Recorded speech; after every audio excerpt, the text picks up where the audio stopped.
Nakama, le haut d'aujourd'hui, mardi, on va partir sur un AMRAP de 16 minutes. Il faudra faire le maximum de répétitions, le maximum de tours pendant 16 minutes avec 4 mouvements. Le premier mouvement sera 30 double enders ou 30 double tap. Si on n'a pas de corde à sauter ou si on n'a pas l'espace de faire les double enders avec sa corde, on va partir sur des double tap. Une fois qu'on a fait les 30 double tap, on passe sur 20 push-up. Ici, on vient bien ramener la poitrine au sol, on finit l'extension des bras. On va vous montrer les mouvements juste après. Et ensuite, on a 10 V-up. Donc là, il faudra venir toucher ses pointes de pied et réaliser 10 répétitions là-dessus. 30, 20, 10. Le temps qu'on va passer là-dessus, il faudra le mémoriser. Et en fait, ça va nous permettre de réaliser le même temps en gainage sur les coudes là-dessus. Donc, je m'explique là-dessus. Si je fais 30, 20, 10 en 1 minute 30, je vais devoir passer, par exemple, 1 minute 30 en gainage. Là-dessus, le gainage, je ne suis pas obligé de tenir 1 minute 30 parce que ça peut être long. Je peux couper en 2 fois, 3 fois, à vous de voir en fonction de votre niveau de forme. Donc ça, il faudra le faire un maximum de tours, le maximum de répétitions en 16 minutes. L'objectif là-dessus, c'est quand même d'essayer d'aller chercher les 5 tours. Okay. Par contre, donc une fois qu'on a fini l'AMRAP de 16 minutes, on se prend du repos, quelques minutes de repos, on boit un coup tranquillement. Et ensuite, on va passer sur du renfort pur avec 2 mouvements de gainage en statique. On aura du hollow hold et du hollow arch. Ça va être sous format de 5 tours avec 30 secondes on, 15 secondes off. On va passer à l'explication des mouvements. Donc, le premier mouvement, ça va être les double enders. On va prendre sa corde à sauter là-dessus. On va essayer de relâcher les épaules, d'avoir les bras le long du corps. Il va falloir passer la corde 2 fois en dessous les points de pied. Parfait. Comme je vous l'ai dit, si on n'a pas l'espace suffisant pour faire les double enders, si on n'a pas de corde, on va passer sur des double taps. Pareil, double tap à chaque extension. Super. Deuxième mouvement, les push-ups. Donc là, on va se mettre au sol, bien gainer. On part en position de planche. Les épaules alignées avec les hanches et les talons. On va éviter d'avoir les fesses trop hautes ou à l'inverse trop basses. Les mains sont en dessous des épaules et on va ramener la poitrine au sol. Inspire et expire.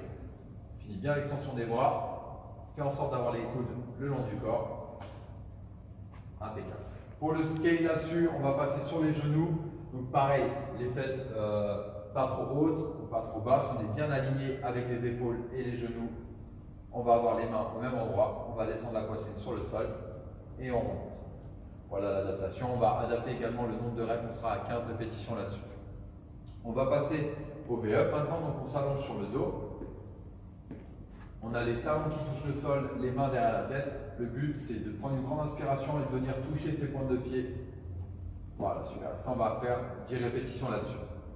L'adaptation, on a du tuck-up. Donc soit pareil, on part du même principe et on ramène les genoux à la poitrine avec 10 répétitions. Soit, si c'est trop dur, on passe au sit-up. On a les pieds l'un en face de l'autre, les mains au-dessus de la tête. On prend une grande inspiration. On utilise l'élan des mains pour venir finir l'extension. Ok? On va vous montrer la planche du coup. Là, on a les mains. On va mettre les coudes en dessous des épaules. On va baisser un petit peu les fesses pour avoir un alignement parfait entre les épaules, les fesses et les talons. Et là, il faudra résister le plus longtemps possible.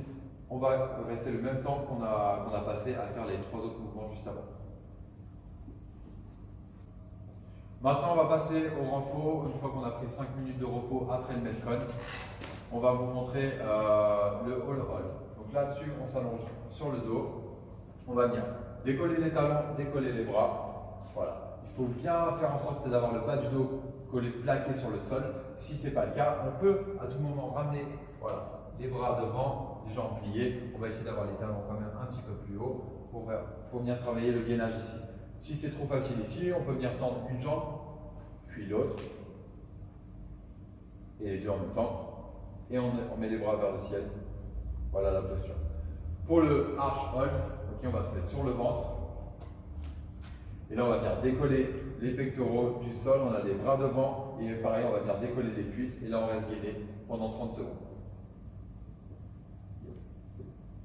Je vais vous montrer maintenant le warm-up. Alors, le warm-up, ça va être 3 tours avec 30 secondes d'effort et 10 secondes de récupération. Le premier mouvement, ça va être du tipping. Donc, il faudra commencer à faire monter le cardio et travailler les mollets en faisant des petites montées de genoux. Le inchworm, donc là-dessus, on va venir poser les mains sur le sol.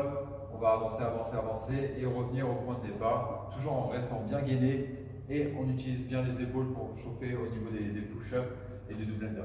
Ensuite, on va faire des V-up, one legs. Donc là, on va se remettre sur le dos.